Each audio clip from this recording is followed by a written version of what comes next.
सरकार गिराने की साजिश चल रही है, या तो जेल जाओ नहीं तो भाजपा में शामिल हो जाओ। ईडी, सीबीआई, आईटी सबसे इम्पोर्टेंट हथियार बने हैं। हिंदुस्तान की जनवादी प्रणाली की तो आप धज्जियां उड़ा रहे हैं। पहले इन्होंने शिवसेना को तोड़ा, उसके बाद एनसीपी को तोड़ा, आओ या जेल। ये नीतीश जी की क्या मजबूरी थी वो बताए जनता को, और बिहार की जनता जवाब देगी। आया राम गया राम, आया नीतीश गया नीतीश। झारखंड के पूर्व मुख्यमंत्री हेमंत सोरेन को भी साजिश के खिलाफ में जेल डाला गया। ये कौन सा कानून है कि ईडी लीक करके दे रही है? महाराष्ट्र में भी, बिहार में भी, झारखंड में भी प्रयास किया, झारखंड में मुख्यमंत्री को गिरफ्तार किया। ये उल्टा पड़ेगा अभी। सीपीआईएम की पॉलिट ब्यूरो सदस्य इस वक्त हमारे साथ वृंदा करात जी मौजूद हैं। वृंदा जी, जिस तरीके से वर्तमान जो राजनीतिक पर आपने सवाल खड़े किए हैं, कई सवाल लोकतंत्र की बात कहा आपने, हेमंत सोरेन को बात लेकर कहा है कि कोई सबूत नहीं है लेकिन फिर भी उन्हें जेल में डाल दिया गया है, सरकार गिराने की साजिश चल रही है, या तो जेल जाओ नहीं तो भाजपा में शामिल हो जाओ, यही चल रहा है इस वक्त पूरे देश में। कैसे देखते हैं इन सब चीज़ों? मैंने कहा भी इनके एक स्लोगन नया बना है, ईडी, सीबीआई, आईटी। ये इनके सबसे इम्पोर्टेंट हथियार बने हैं और उसको हाथ में रखकर इनका स्लोगन है, या तो हमारे पास आओ या जेल जाओ। अब ये स्लोगन पास आओ या जेल जाओ, आप बताइए, ये सीट और चुनाव और ये सब तो चलता रहेगा, लेकिन हिंदुस्तान की जनवादी प्रणाली की तो आप धज्जियां उड़ा रहे हैं। आप कहते हैं मदर ऑफ डेमोक्रेसी, तो मदर ऑफ डेमोक्रेसी है तो ये सब दल बदल, आया राम गया राम, वोट में आप हार गए, लेकिन आप किसी भी तरह पार्टियों को तोड़कर, वोट का चोरी करके आप सरकार बना रहे हैं। पहले इन्होंने शिवसेना को तोड़ा, उसके बाद एनसीपी को तोड़ा और उनको कहा सही बात है, आओ या जेल जाओ। ये स्पष्ट है महाराष्ट्र में। लेकिन जहां खुद शामिल हो जाते हैं, जैसे नीतीश कुमार बिहार की बात कर ले, वो तो खुद बीजेपी में शामिल हो गए। बीजेपी में खुद शामिल हुए हैं। अभी हमने कहा कि नीतीश जी की क्या मजबूरी थी वो बताए जनता को, और बिहार की जनता जवाब देगी।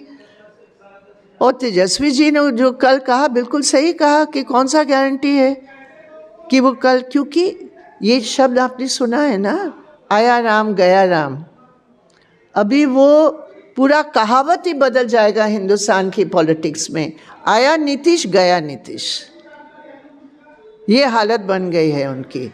तो वहाँ बीजेपी ने उनको जो डिस्कस करके मुख्यमंत्री, क्योंकि उनको पता था कि अगले बार उनका जो समझ थी कि तेजस्वी मुख्यमंत्री के लिए वो पूरा संघर्ष का जो है जनता वो ही चाह रही थी, लेकिन इन्होंने नीतीश जी को बनाया।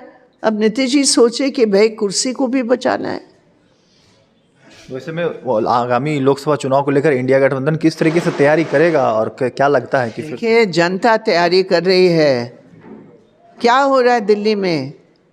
इन्होंने स्वामीनाथन जी का भारत रत्न दिए ये सोचकर कि किसानों की दिल जीत जाएंगे, लेकिन आज सारे किसान सड़कों पर उतरे। 16 तारीख पर हिंदुस्तान भर में किसान मजदूर सड़कों पर उतरेंगे।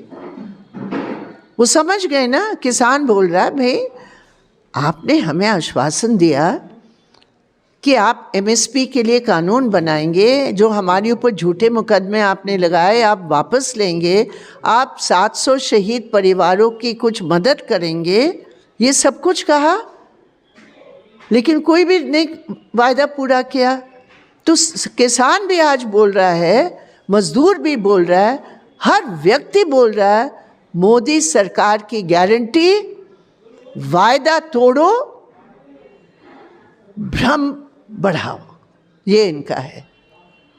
मोदी की गारंटी केवल एक है, वायदा को कैसे तोड़ा जा सकता है, बस। तो क्या झारखंड के पूर्व मुख्यमंत्री हेमंत सोरेन को भी साजिश के खिलाफ में जेल डाला गया है? कोई जो सबूत लेकिन मिल रहे हैं, जो चैटिंग की बात सामने आ रही है, जमीन की बात सामने आ रही है, अवैध खनन की बातें कही जा रही है, पूर्व मुख्यमंत्री बाबूलाल मरांडी ने कई तरह के आरोप लगाए हैं, वीडियो है, साक्ष्य है, जांच चल रही है, इन सब चीज़ों बात सुनिए। ये कौन सा कानून है कि ईडी लीक करके दे रही है?